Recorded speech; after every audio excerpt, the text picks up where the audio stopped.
You know I'm right. Nick Durst here with Joe Calabrese. And Joe, our guest today, I'm very happy we got him on. He's come up recently in two of our other podcasts with Bill Pito and Liam McHugh. So I'm glad we're going to finally get his side of the story here today. Absolutely. He's somebody who was born not too far from where we live in Bloomfield, New Jersey. Currently, he's an ESPN play-by-play guy, and he's also an on-air host, which is really great. We'll get his side of the story now on a lot of things, so it's always good. The old saying, there's always three sides to every story. We welcome Anish Shroff to the show. Anish, good morning. Welcome. How you doing today? Boy, it's a little frightening. You have Pito in this chair now, and now I'm in the same chair. I gotta be careful. Gotta be, because when it's icy, it's dicey. So you gotta watch out. We gotta first talk about this though. You were in the passenger seat with Adnan Virk when he got pulled over by the cops while he was doing a radio hit in Canada. What was that like, and how did Adnan talk his way out of that one? Well, so it's funny. We were looking for a spot to go play tennis. I was visiting my dad actually back in Bloomfield, and Adnan had moved to New Jersey. So we said, hey, let's go and see if we can find a spot to play tennis. We used to play tennis when we lived nearby each other in Connecticut. For whatever reason, we couldn't find a spot. So then I decided to take him to Holstein's, which is where they filmed the final season of The Sopranos. It was about a mile from my house, but they were closed. They were doing some renovations. So we're driving around. I don't even remember where we were going, but we're in Nutley, New Jersey. And having grown up there, and I visit my dad often enough when he used to live there, I kept on telling him, hey, man, get off the phone or pull over. And I was signaling him, pull over to the side. And he's like, okay, gotcha, yeah, okay. And then, dude, pull over. And he's on the phone doing his radio interview. I said, pull over. These are Nutley cops. They're going to stop you for talking on the phone. There's signs everywhere. So all of a sudden, there is a siren goes on behind us, and I'm shaking my head. I literally tried to warn him a dozen times, hand gesturing, pull over, pull over. He doesn't listen. He's on the phone. He's in his own world. Cop rolls over, rolls down the window. Adnan's like, hey, man, I'm doing a radio interview in Calgary. And the cop looks at him like, is this guy for real? And he goes, you want to talk to him? So he puts the cop on. And the police officer had a good sense of humor. And he said, yeah, I'm doing a radio interview in Calgary. And he goes, you win anything? He goes, no, I'm the guest. And so I'm watching this whole thing unfold from the passenger seat. It was comical, but Adnan played it off really well. The cop let him go. He goes, hey, just don't talk on your phone, or if you're going to talk on your phone, pull over. Finishes the radio interview. We swing back around. He's bringing me back to my dad's house. And then we see the cop, and he's waving to us. So it's kind of funny. It was classic Adnan. I can't believe Adnan doesn't have Bluetooth in his car. Unbelievable. Got to get this guy with the technology. And he's talking on the phone, and I'm trying to tell him, we're in Nutley. You guys know, Nutley cops will get you. They have nothing better to do. So they're going to bust you for talking on the phone. Yeah. And it's that for years. It's well known. One of my best friends is a New Jersey cop. And so I'm telling him, pull over, pull over, pull over. And he didn't listen. And he goes, yeah, I thought you were telling me to make a turn. I go. Well, that's why I like Adnan so much. It was his welcome to New Jersey moment. He just started working in New Jersey. So, but that made some great radio and some great television on the Change Up on the Zone show, which I worked with him on. So he was really proud of that story. And we're like, where is he? He's missing the production meeting. And he comes in, guys, just got pulled over. And then had the audio clip. So that was great. Now, you grew up in New Jersey, obviously big sports fan, big lacrosse guy. We know that. When did you decide that you wanted to pursue a career in broadcast journalism? Probably when I maxed out at 5'10". All of a sudden, there was this realization I'm probably not going to play center field for the Yankees. Probably not going to play shooting guard for the New Jersey Nets.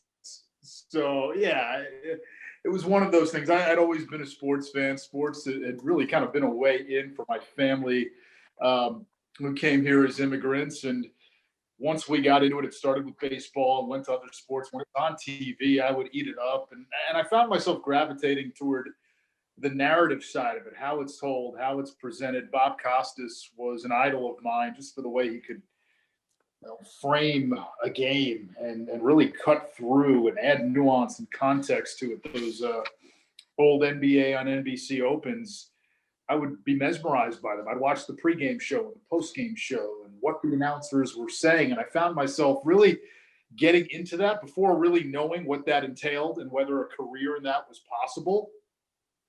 And probably by the time I got to high school, my freshman or sophomore year, I knew I wanted to work in sports media in some capacity. But I go back and I think of it now, collecting baseball cards, football cards.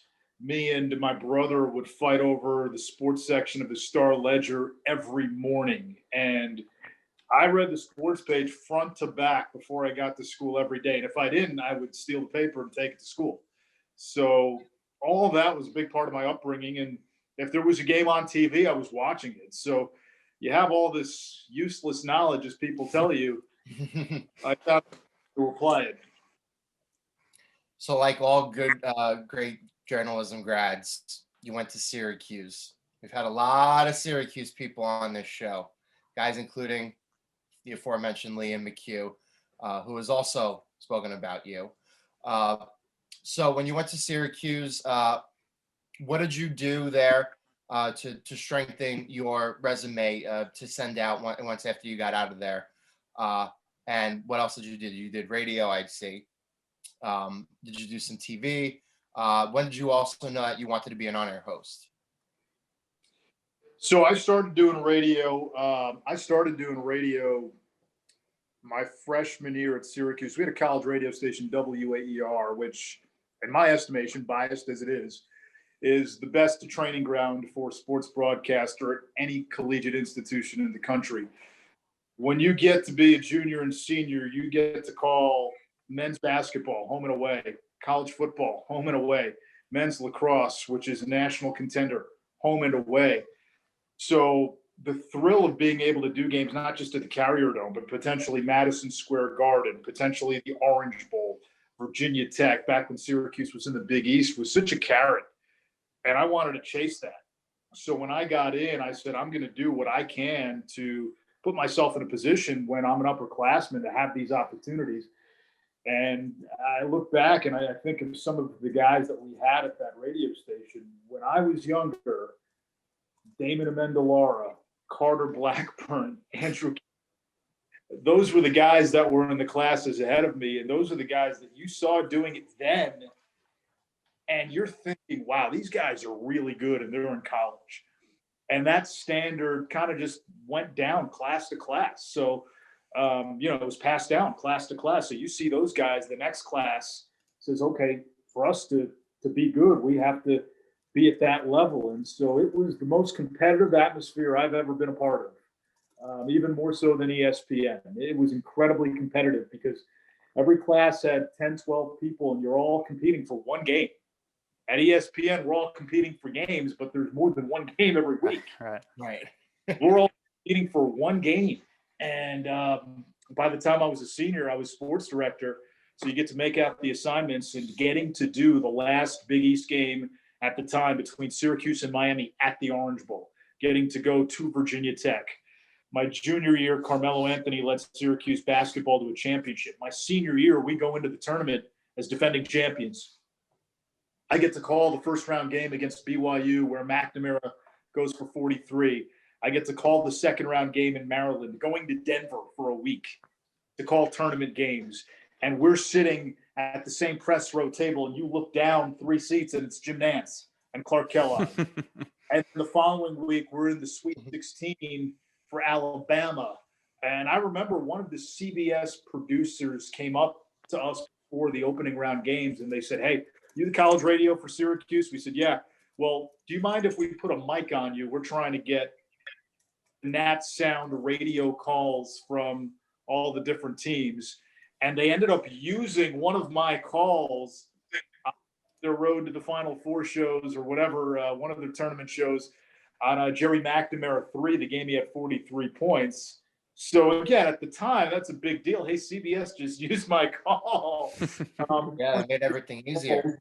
Yeah, and so you got a taste of it. And I remember just doing that tournament, and all of a sudden I'm interviewing Rick Riley and talking to Michael Wilbon, and you're seeing these guys that you look up to. It was an unbelievable experience. You can't simulate that in the classroom. And so that radio station, to me, till this day, WAER is everything. I'm not where I am in my career if it isn't for AER. So out of college here, obviously you're sending your tapes and resume along to different places. How did you end up getting your first job with WHEN, when radio? And then how did you from there make the transition to TV with college sports television? Yeah, so there's a step that you're missing. But WHEN was the local sports radio station in Syracuse. I had done a few things for them while I was in school. One of my mentors to this day, a guy by the name of Jim Lurch, who did the Bud and the Man-Child show, gave me an opportunity and gave me a chance and said, hey, do you want to do updates? And then got to fill in on some talk shows. So it was something that had started while I was in school, and then they had offered me a job right out of school. So I kind of had this waiting for me. I was only there for a couple of months. I ended up being in Boston to visit some family, and my cousin tells me that across the street from her job, they're having auditions for this reality show called Dream Job. Want to check it out? Sure. All right. Here for a few days. Got nothing better to do. Went in, auditioned. Didn't really think anything of it. Just thought, all right. Thought it was a gimmick. And then about a month later, I get a call. Hey, you're in the top 60. Can you come to New York? Oh, okay. Now it got real. Went to New York. You made the top 30. We're going to narrow it down to 12. Made the top 12. And then I quit my job and said, all right, let's see where this goes. Ended up not winning, which was the best thing that happened to me. But it gave me the opportunity to go into TV. And so off of that, I got a freelance gig with College Sports TV. I was young. I was raw. I wasn't ready. And I remember going there, and one of their main hosts actually was Michelle Beadle at the time. And I'm thinking, man, she's really good. Really good. And then Greg Amsinger was another host. And so was Adam Zucker. So it's kind of, hey, this is when we all started, right? Before everybody was ready for prime time. It was a pretty neat experience, but I wasn't ready. And I knew that. And I decided, okay, I need to go to a place where I can make some mistakes, cut my teeth, and get reps. That's what I needed. And so I went to Market 126, Yakima, Washington, where I was making $20,000 a year, my first year there. And this is after making about the same in a couple of months. Like 3 months, I made about the same at College Sports TV. It was humbling. It was humbling, but Yakima was a phenomenal experience for me. So we've actually had Greg on, and we've also had Catherine Tappan on, who was also at CSTV around that time. But we have yet to have Michelle Beadle and Adam Zucker. So that's something that we got to get into the works, and maybe one day we'll have a big, CSTV gathering of maybe like a roundtable discussion, and Nick and I will lead it. And we'll bring you in, and we'll just go over one by one how much talent was at that place at such a short period of time, and how many people from there went on to a lot of bigger and better things right after the fact. So what do you think about that? Is that something that interests you? Well, see, the thing is, I was there for probably 5 minutes. I was literally a seasonal hire for their March Madness coverage for a couple of months. Michelle had been the established host. Zucker was an established host. Amsinger was an established host. So I had come in and sort of just, again, I was a fill-in, drive-by guy doing updates, doing some voiceover work, drop in the ocean. They probably don't even remember that I worked there. Zucker might. He was really good to me. He was really nice to me. And so was Beadle. And I remember just, again, walking away thinking, yeah, those two and Amsinger, they're going places. And then seeing what they've done, obviously, is pretty cool. So now we're going to clue in here on what Liam McHugh had to say about you. So he said when he was, getting his master's at Syracuse, he said he was very intimidated by you. He thought you were just on a whole nother level ahead of him. He's like, you got the dream job and all that stuff. And how does that make you feel? I mean, obviously he's very accomplished now in his career, just like you. But at the time, and you mentioned it's a very competitive environment. at Syracuse. But to hear Liam McHugh say that, it has to feel nice. Liam was a sharp guy. So we had also worked together at WHEN for a little while. Liam produced there or interned there, and we would both see each other there quite often. So I got to know Liam pretty well. He was a sharp guy, and he was a really good writer. And I remember him having done some writing for ESPN, the magazine, and seeing some of his work. And I thought, wow, he's accomplished for somebody who is still in grad school and somebody getting this kind of stuff out now. Again, Liam was emblematic of sort of the culture of that place where you look around you and nobody is running in place. Nobody's going in reverse. Everybody's going forward. So we all push each other. And I really like Liam. I haven't seen him in ages, obviously, probably since I graduated, but we interact every now and then on Twitter. And every time I look up and it's Sunday Night Football or Notre Dame football game or NHL, I'm not a big hockey guy, but it's really cool to see him on NBC. And I think of, hey, remember when we were slumming it back in the day at 620? It's kind of neat. No doubt about it. Now, you moved back to Syracuse. You're working for WSYR TV, doing sports reporting and anchoring. How did that opportunity come about there? Were you under a contract? Obviously, you weren't there too long before you make the jump to ESPN. Yeah, it's funny how things work. So I'm in Yakima, and I've been there almost 2 years. And this is the reality of the business. I find out my job is getting eliminated. So we were a split market. Not to bore you, what it means is our parent station was based out of Spokane. Then we had two stations, one in the Kennewick, Pasco, Richland area in Washington, and one in Yakima. So the bigger station was the Tri-Cities. Yakima was almost like a bureau, but we would have our own 5 o'clock and 6 o'clock news.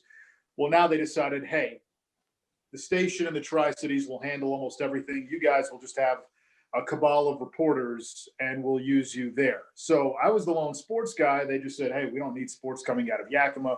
We'll just have a sports photographer. So I was out of a job. I started sending out some tapes, had some close calls where I almost got the gig, but I didn't. I was a finalist for a job in Orlando. They had management change. It looked like I was going to get the job. They brought in new management. They brought in their own guy. I had what appeared to be a job offer in Portland, but then it wasn't what I thought it would be. So I'm sitting there. Hey, I almost had a chance to go to a top 30 market, a top 20 market, market 126. I must be doing something right. And then things kind of dried up. And Yakima offered me a chance to say, hey, you can stay on if you want to do news, which I didn't want to do at the time, but I did because it was employment. So I did for a few weeks. And then I looked east and there was a sports documentary company. I don't even want to say their name. They're defunct. And they were looking for people. It was based out of New York City. It was a chance to get back east. So I had sent them my stuff. They made me an offer and I decided to take it. And after about one day, I realized that we're completely clueless. They thought it was real cool. Hey, you get to go hang out with so-and-so and so-and-so, and really wanted to do these fluff pieces. And I said, I want to tell real stories, real stories where there is adversity, conflict, and a narrative that people care about, not just, hey, we got to go hang out with Santana Moss for the day. How cool is that? Let's just do it behind the scenes. Well, from my angle, what's the story? You get to just go and shoot his barbecue? Okay, what's the story here? There's no story there. And they didn't understand that. And they wanted to do this kind of behind the scenes sports documentary company with athletes, not really understanding that a documentary needs an actual hook. Right. It can't just be footage that's cleverly edited. So they didn't understand that. And very quickly, I was at odds with them. And so after, about a 6-week period, I said, this is not for me. One of their guys kind of gave me a little bleep you on the way out. His exact words to me, oh, you want to cover steroid stories? Yeah, good luck. Maybe you'll end up at ESPN. Fat chance, though. Something along those lines. So I was a little down on my luck at that point where this job wasn't for me. I had been hoodwinked into taking it. What's next? So I started reaching out to places that I knew. I'd applied to a couple of stations in Syracuse. Had a little bit of a crisis of conscience where I did consider getting out of the business, going to law school, maybe getting my MBA, going back to grad school. I was, 25 years old at the time, at a crossroads. And then a job opened up at my old station in Syracuse where I'd interned in college, WSYR. My old boss, Stephen Fonte, who had hired me as an intern, was the sports director there. He says, hey, we got a job as a number 3 sports reporter here. Wasn't even the weekend guy. I really didn't have any options, but it was a market that I knew and I was comfortable with. So I said, I'll do it. So I go there. I'm the number 3 guy. And there was a little bit of coming back home with your tail between your legs. People see you as the dream job guy and you did this, and now you're the number 3 guy in Syracuse. But Steve was so good to me. John Alhart, who was the weekend guy, was so good to me. And that gave me kind of this opportunity to sort of reset. And I had to make a decision. Is this what I want to do? And in my head, I had a timetable. All right, in a couple of years, once this contract is over, I want to make a big jump.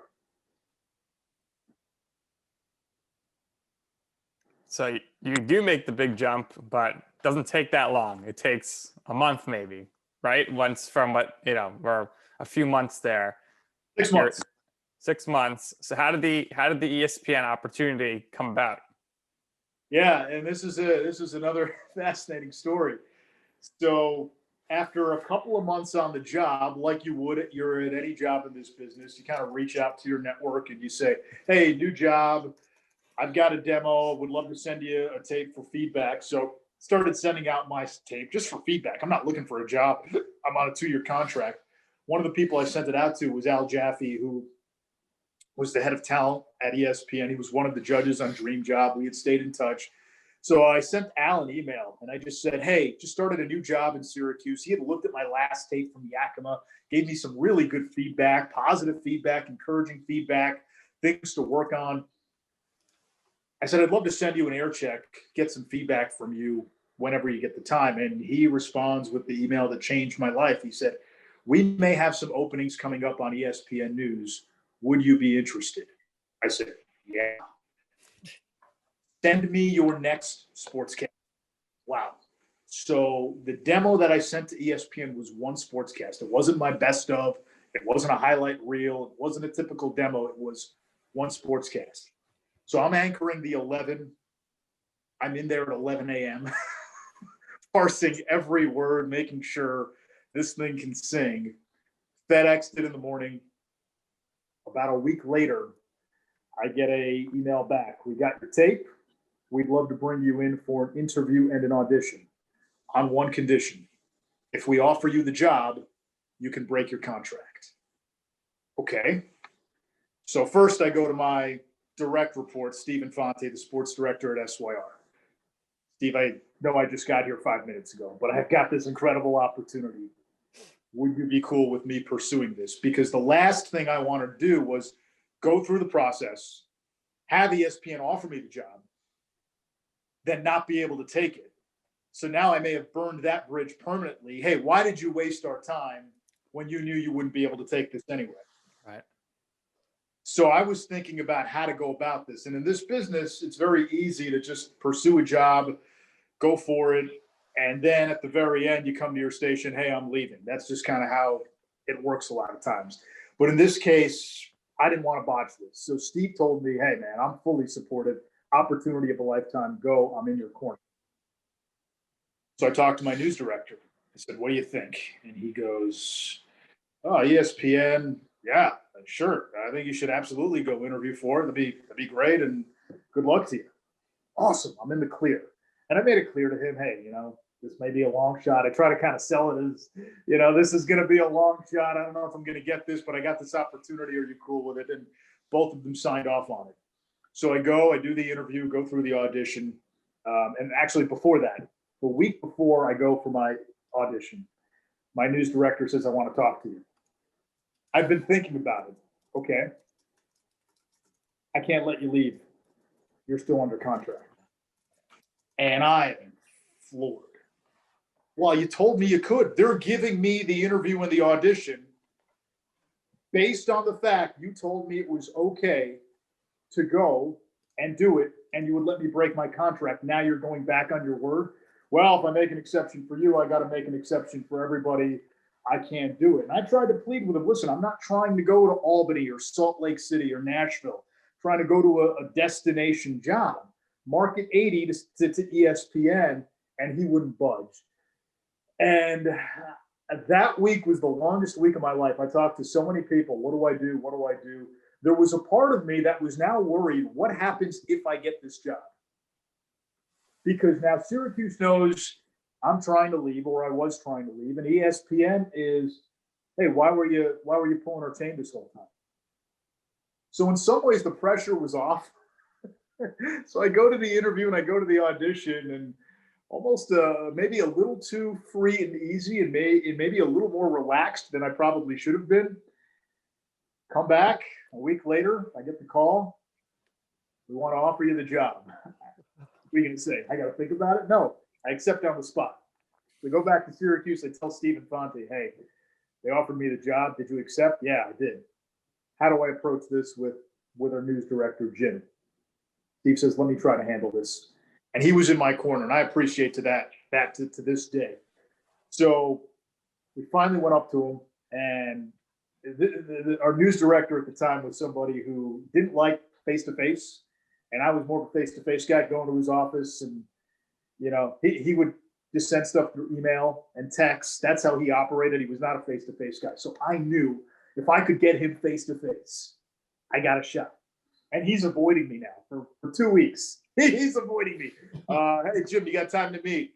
No, I'm busy. No, I'm busy. He would see me come into the newsroom and he'd close his office door. It was like that. He didn't want to deal with me.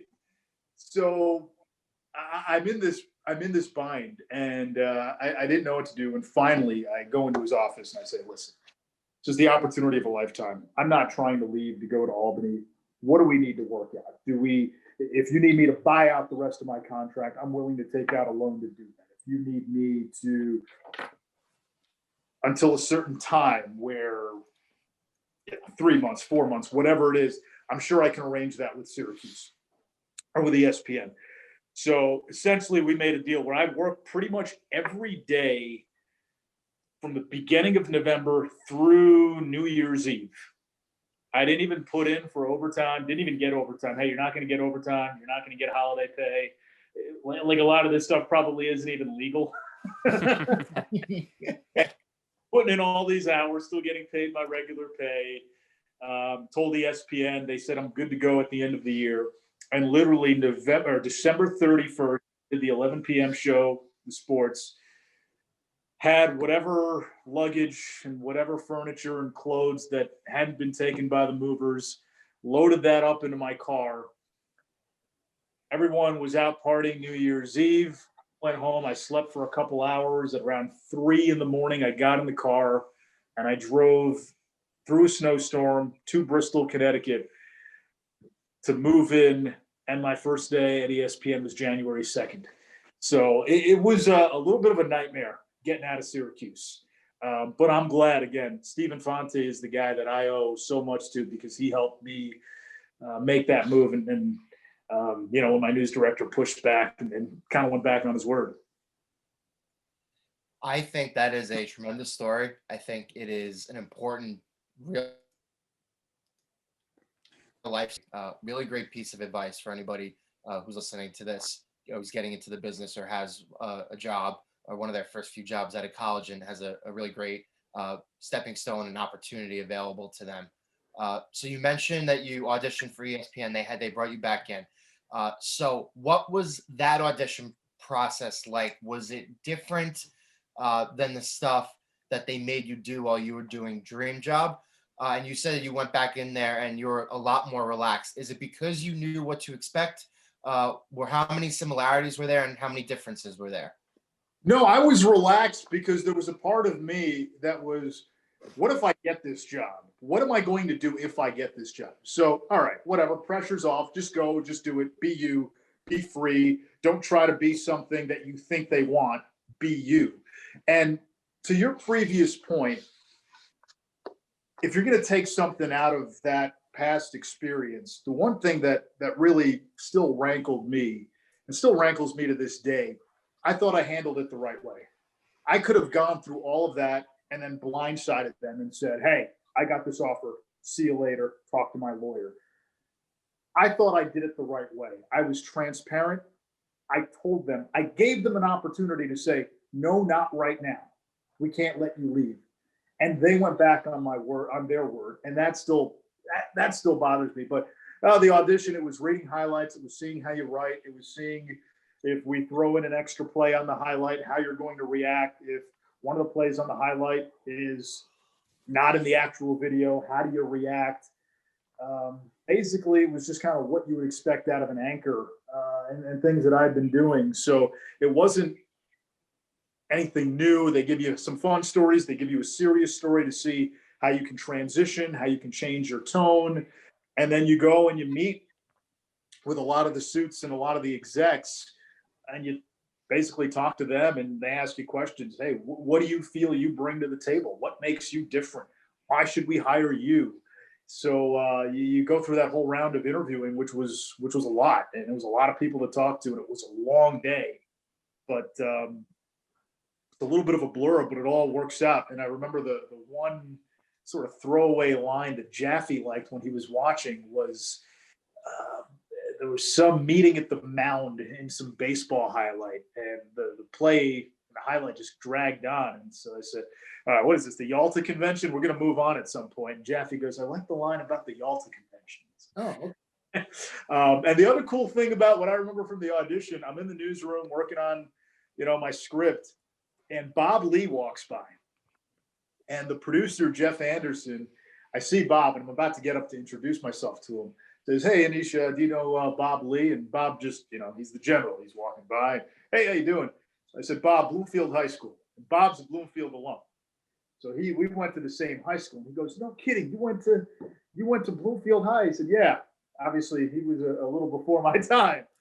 He goes, another Bengal. He goes, hey, good luck to you. I'm going to watch your audition. So there's an in-house feed where you can watch the audition. And after I got the job, my cubicle was directly across from his office. So I would go pop in and talk to him, and he was a great resource for me. And we had this Bloomfield connection. We still keep in touch. And he told me, and he even said it on some blog that interviewed him, how cool it was to see another guy from his high school get an opportunity at ESPN. And, that meant a lot to me to see Bob Lee there. Bloomfield, as you guys know, small public high school. It's not small, but public high school in New Jersey. We're not Montclair, Kimberly, or Newark Academy. We're not middle-class town. And to see two guys from that place on air, and you got Kevin Burkhardt, too, who's from Bloomfield High School. It's kind of neat. And then Mark Schumann, who used to produce Baseball Tonight, was a Bloomfield High School guy. So we had our own little Bloomfield mafia, pun intended. Yeah, but that's one of the things that I remember. Hey, Bob Lee was rooting for me. That was neat when I was 26 years old at the time. Absolutely. So, because he was in your corner there, obviously you get the role. I'm assuming, you come in, you're doing a bunch of ESPN newses, and that seems to be the way forever we spoke to the ESPN, everything progresses. So what do you remember about, I guess, first working with Bill Pito? We heard that in his last show, he got an emotional send-off in the newsroom, but he said he kept mispronouncing your name, and he's very sorry for that. Billy, so of all the guys at ESPN, and I've got a lot of great friends there, Billy P really took me under his wing as the new guy when I started. I love Pito. Pito was my guy, and I was sad to see him leave. On his last day, he got a standing ovation in the newsroom. People don't realize this. When the history of ESPN is written, Bill Pito will go down as one of the most popular anchors and most popular on-air personalities amongst his peers in the history of that company. Beloved.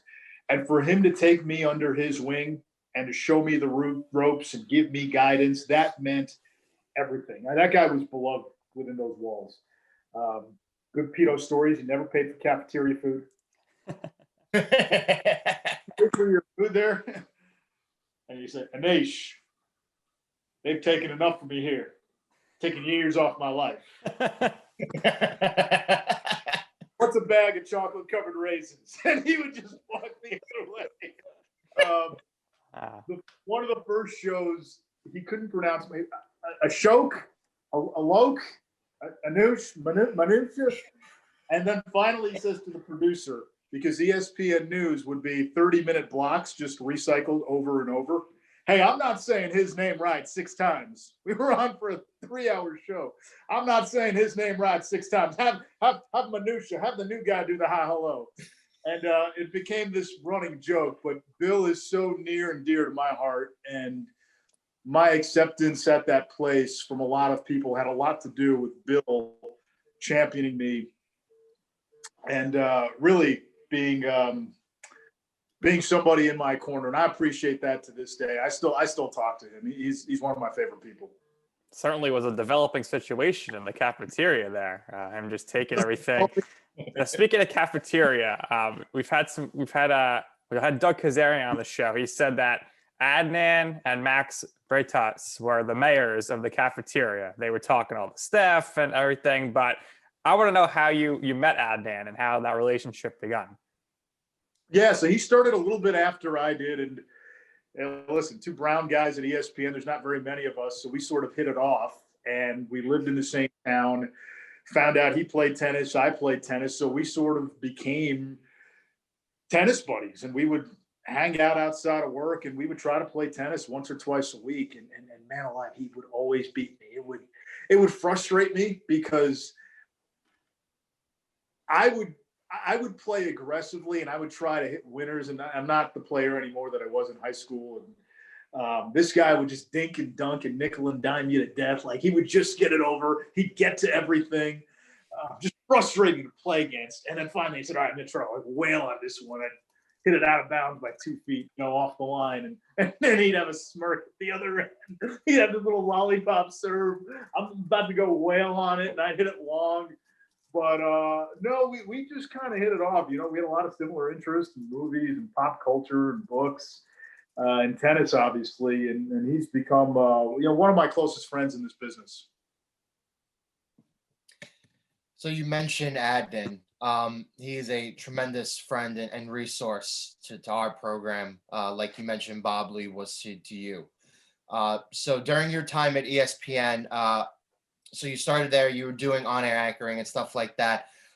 So outside of somebody like Bill Pito, who we mentioned, who were other people there that were veterans there that had been there for a couple years, who really took a liking to you, reached out to you, talked about the shows that you would do, maybe gave you advice or nuggets of information here or there that benefited them, through the years there. So who are those people, the other people like there at ESPN for you? Yeah, there were a lot of those. I was kind of the young guy, but one of them I'd be remiss if I didn't mention was Dari Noka. My first day at ESPN, I'm sitting in the lobby waiting for somebody to get me, and Dari's walking in, and I'd have obviously seen him on TV, and he looks at me and goes, "You're Anish, right? You're the new guy." Yeah. He goes, "Hey, come on with me. I'll show you in." And took me around and helped me get acclimated. Dari was one of the nicest guys. Kevin Nagandi, Steve Bunin, David Amber.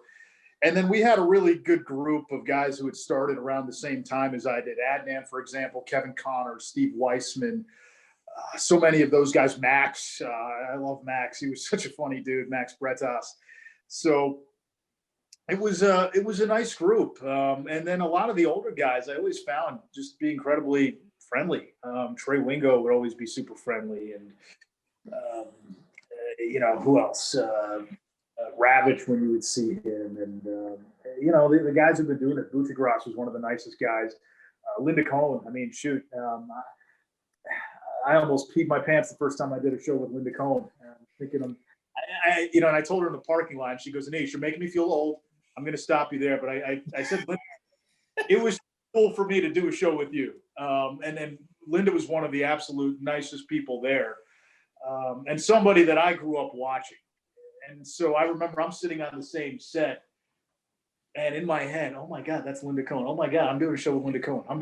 I had to pinch myself. And the first probably 6 months I was there, I had all these pinch yourself moments. I was Honestly, I was 25 when I started. I hadn't yet turned 26.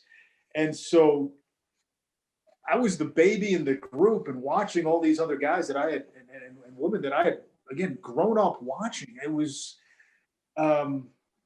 it's like you're at the Parthenon and the gods are coming to life, right? Oh, there's Scott Van Pelton, there's John Anderson, there's Chris Berman when you would see it, and these characters that you've seen on TV, larger than life.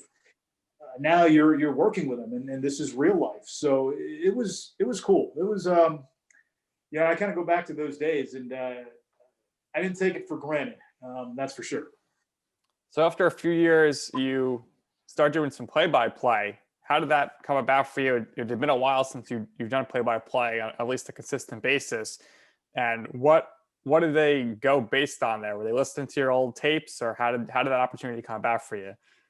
So one year during National Signing Day, our coverage was out of our Charlotte office. So they asked me, hey, do you want to go to Charlotte and help out with the National Signing Day coverage for college football? Sure. So I go down, we do our whole day, the whole shebang. And on the way out in a hallway, I'm talking to a guy by the name of John Vassallo. And he was in charge of a lot of the remote programming at ESPNU. So we just strike up a conversation, nice guy. Hey, have you done any games? Yeah, I've done baseball and basketball and football. I've done a little bit of lacrosse too. Oh, you've done lacrosse? Yeah, I could always use another lacrosse guy. Okay, well, somebody calls in sick. Yeah, I'll consider my hand up. I'm half joking. I don't mind giving you a shot, really. Yeah, Bristol's okay with it. We'll see if we can throw you on a game. It was pretty cool. So I pursued it. I followed up. Next thing you know, I get a lacrosse game, Georgetown, Notre Dame.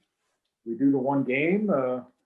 Few months go by, the feedback for having not done a game since college, really, having not done many games since college, the feedback was pretty good.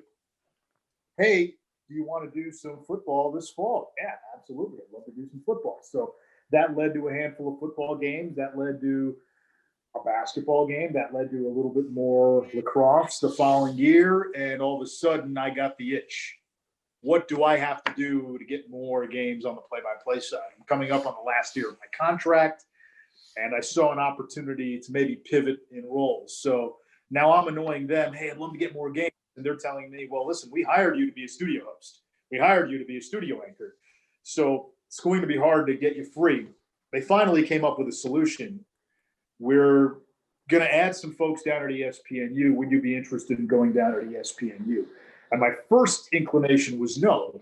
At the time, I was doing College Football Live, and I was filling in on SportsCenter, and more eyeballs would be on those shows than the studio shows at ESPNU. But what they said was, you go down, help out with the studio at ESPNU, and we'll grow you as a play-by-play guy. We'll up your inventory of games as you go along.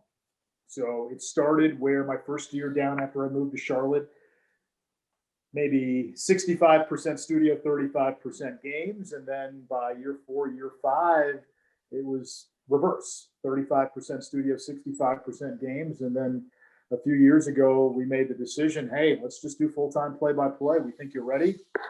We think you've done enough to warrant that. And I made the full transition to play-by-play. So you mentioned lacrosse. Got to talk about the fact that you and Eamon McEnany, I don't know if you guys ever crossed paths, like the voices of lacrosse here, and tremendous job with the lacrosse coverage. You were, with ESPN as a lacrosse fan during the whole Duke incident. Did they kind of come to you at all at any point to kind of do any of those reports, or is that just something where that was kind of more with the investigative team? That was more with the investigative team. I got into lacrosse with ESPN probably a couple of years in, where we didn't do a whole lot with lacrosse when I first started, especially out of Bristol. It was studio hosting the championship weekend stuff. So I had told a couple of people, hey, I really like it. Oh, you like lacrosse? You want to host championship weekend? Great. Boom. And so 2010 was the first time they threw me in that chair. And that was after I'd done a lacrosse game a little while back, my first one. But no, the Duke stuff was all, I believe, the Bob Holtzmans and the investigative guys there. So I also wanted to ask you, you told your Syracuse story before, and I told you that was a real good piece of advice. Now here internally, ESPN, there was something that interested you more than what you were actually doing, and you kind of maneuvered your way to ESPN U2 and getting into more games. So the point I want to make up is for people who feel like they need to work in media, a lot of them feel like there's an obligation or it's something that you eventually ultimately end up doing, which is find representation or maybe look into booking an agent or somebody to help you with that process, especially with negotiations and dealing with money and stuff like that. So do you yourself have an agent, or have you always worked for yourself and through the experiences that you had early on in your career, which, not a lot of people I think have in their mid to late 20s, which you clearly did. So did that help you along the way? Did that make you feel like, okay, I could always represent myself. I could always, be the example for myself that I want to be, and go into those types of meetings with higher ups and executives and speak on your behalf?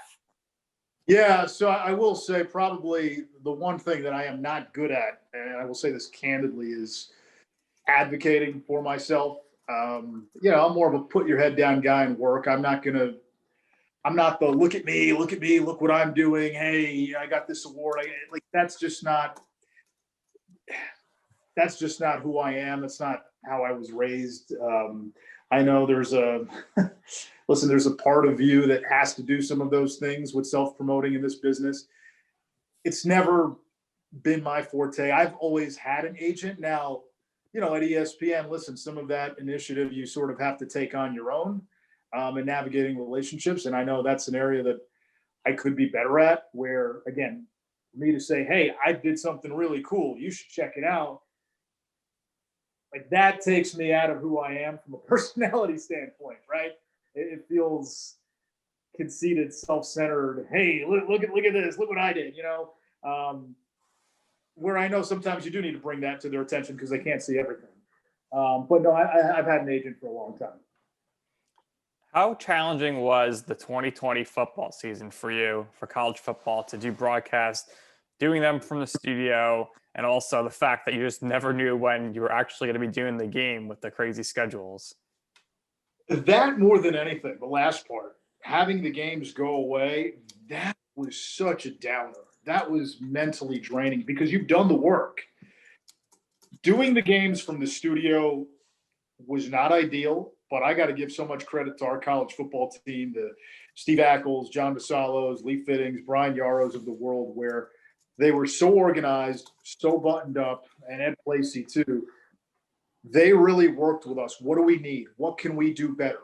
So we're doing the game out of the studio. We have our monitors. Our spotter is on site.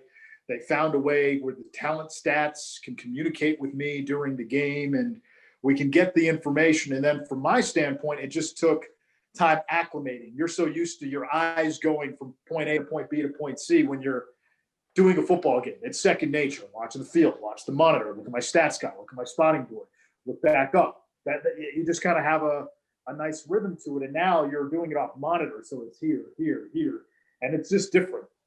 That took a few weeks to get used to. Once you got used to that, then it's just like calling a game, riding a bike. And we had a really good crew and we had really good support. So that was fine. But the hardest part was, I remember we had a USC Colorado game that was supposed to be my first ABC game, Thanksgiving weekend.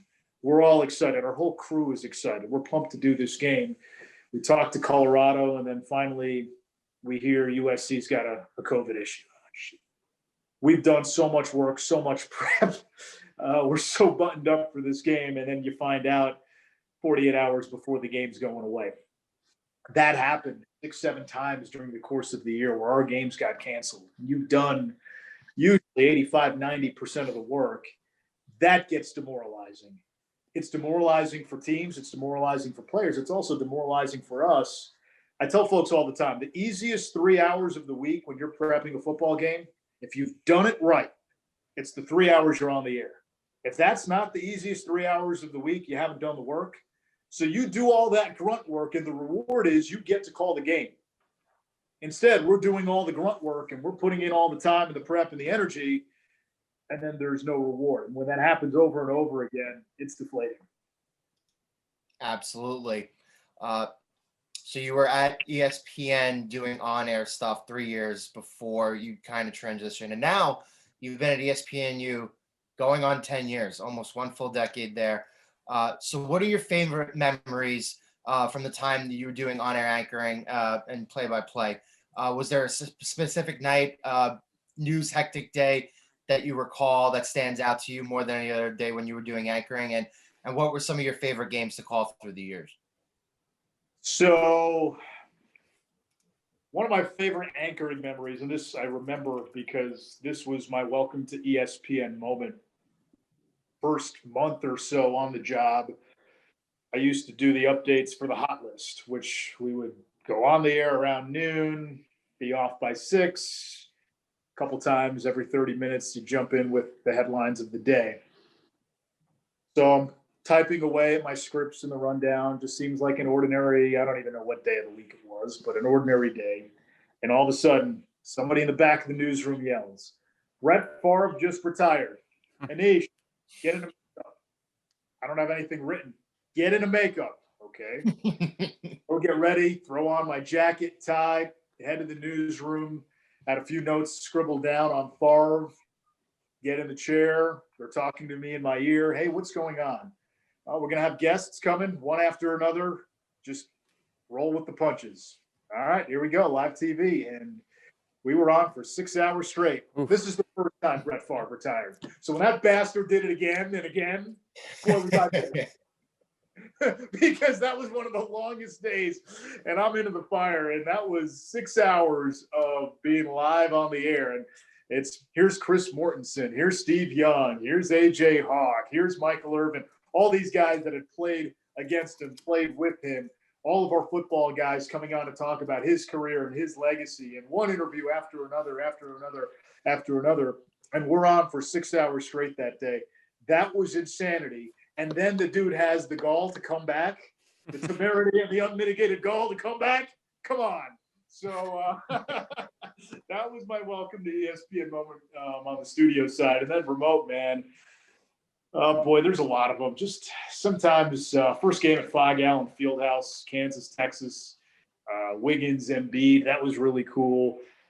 Doing some of these North Dakota State games during their dynastic run, Carson Wentz, seeing that story before everybody else was really cool. The game where Marcus Smart pushed a fan, and I did that game. That was wild. First time I did championship weekend for lacrosse. That was insane. That was a lot of fun, a lot of memories, a lot of personal memories for me. Just so much. And every game is sort of different. You're so in the play-by-play realm, so much of it is you do a game, you put it to bed, you move on to the next one. You don't really have time to go back and reflect. But those off the top of my head, that's kind of what jumps out. Deshaun Watson, I'll say that too, did his first start. And in fact, I think 4 of his first 5 starts. And to see the genesis of Clemson, where when he got the start and set some sort of single game record in the game against North Carolina that was unbelievable the following week against NC State, and to see the rise of Dabo and that program, and all of a sudden the program that had been close but not quite there, and then Deshaun comes in as a freshman, you say, wait a minute, they just opened a championship window, and the following year they're in the championship game, and that window obviously hasn't shut. That was kind of cool to be there for the genesis of that. When you're doing play-by-play, are you drinking water or whatnot? How do you control, I guess, going to the bathroom? I'm always interested to hear each play-by-play guy's different methods here. You're just pounding lozenges, or what are you doing? What's your method there? That is a really good question, because I was talking to a group of 4th graders a while back, and a 4th grade kid, and it's funny, the kids ask really good questions too. What do you do when you're on TV and you got to go to the bathroom? And I said, that is a really, really good question. So 2 stories for you. One, the first thing you do when you get to any press box is you find out where is the nearest restroom. That is a must. I'm not one of these guys that's good about controlling his water intake. I like to hydrate before the game, especially when I do football. I have a routine. I get a hot cup of tea, usually one of those big Starbucks ventis, a little mint jasmine, chamomile. It's good for the voice. And then I'll have another one at halftime. If it's a basketball game or any other sport, 1 tea pregame, 10, 15 minutes before I go on the air, I'm usually good. Halftime, you always use the bathroom, even if you don't have to go. Now, when you're doing baseball, that can be problematic. Oh yeah. Oh yeah. Extra innings too. Forget about it. So this was during a super regional, Cal State Fullerton against Long Beach State, Blair Field, campus of Long Beach. There are no bathrooms in the press box. And it's this old, rickety wooden stadium, a lot of old-time charm. So the press box is this one kind of narrow rectangular strip. We're all the way at the end. So to get to the bathroom, you've got to go all the way down to the end, open the door, go down the stairs, through the fans, through the bleachers, onto the concourse, circle behind the bleachers, and use the public restroom. So it is around the bottom of the 6th inning. I got to go. So I'm thinking, all right, how long can I hold this in? Wait, we got a 7th inning stretch coming. Hold on a second, though. What's the first thing people do during the 7th inning stretch at a baseball game? Hit the bathroom. They go to the bathroom. How do I get there first? So this is in the back of my mind, churning. So the last out of the top of the 7th, right before the stretch, strike out, throw him out, double play. Guy's going to second base, call strike 3, catcher throws to second, he's out. Now we have something in the business called a rollout to break. That is when we give you either a replay or highlights going to break. Usually the analyst will take those. So Gabe Gross is the analyst. So I say to Gabe, this replay going to break is all you. I'm holding down my cough button, take my headset off. Before we're even in the rollout, where Gabe's going to take us to break, I make a beeline to the end of this rectangular press box, race down the stairs, turn the corner on the concourse, and before any of the public can get out of their seats, really before the team had even walked off the field, I'm into the bathroom and I got to go. I mean, like I had a liter in me. And so, you know, halfway through, you're thinking, all right, now can I get back up in time for the start of the bottom of the 7th? I don't want to miss a pitch. So I get done. I zip up. I am flying up the stairs, run right back into my seat, breathing heavily, throw on my headset, and I hear my producer going, 3, 2, 1. And Gabe is laughing on the side. But guess what? I didn't miss a pitch. My God, that's a great story. You always wonder, right? Well, now you know. This was a lot of fun. We really, really enjoyed this. Baseball games terrify me for that reason. I love doing baseball, probably more so than any other sport. It's the sport I grew up with. But if there is not a bathroom close by, it is a terrifying feeling when you're doing a baseball game. Speaking of the baseball, I also want to ask your outlook for the Yankees quick. Listen, it's a high-risk, high-reward team right now, the way it's built. You know what you have in Garrett Cole.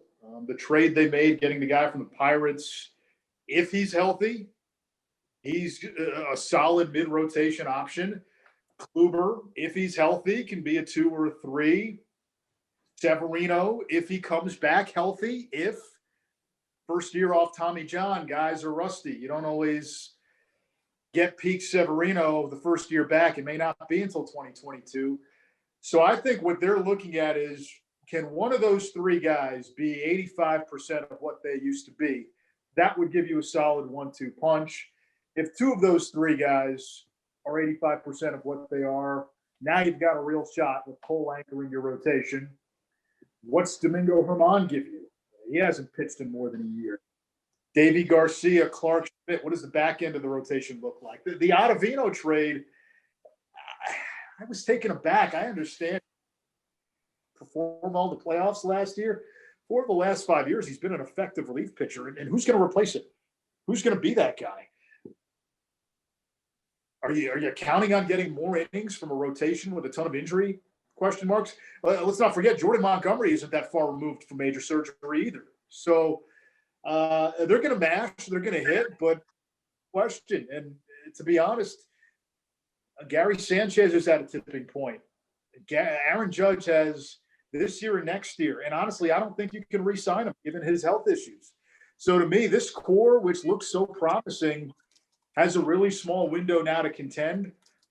I don't understand why the Yankees are penny pinching. To me, with this window, why not go get Trevor Bauer? For the Yankees, it's just money. Go get Trevor Bauer, put him behind Cole. You're now the favorite to win it all. Go sign a Brad Hand. I don't understand this whole thing with the Yankees and the luxury tax. Why is that an issue now? For them, it's just money. They can paper over problems with money. So it's a little bit of a different feel. They'll contend. They'll make the playoffs. Are they good enough to win it all? If they hit 85% of the projections, yeah. But Judge hasn't stayed healthy. Hicks hasn't stayed healthy. Stanton hasn't stayed healthy. Torres is coming off a down year. Voit has had injury issues. There's a lot of question marks. What do we do with Sanchez? So there's a part of me, yeah, I think they'll make the playoffs. Can they win it all? I think it depends on health, and health has not been a strong suit the last few years. Spot on Yankees analysis. Great way to end the show. You know, Nish is right. We really, really enjoyed having you on. A lot of great stories, great energy.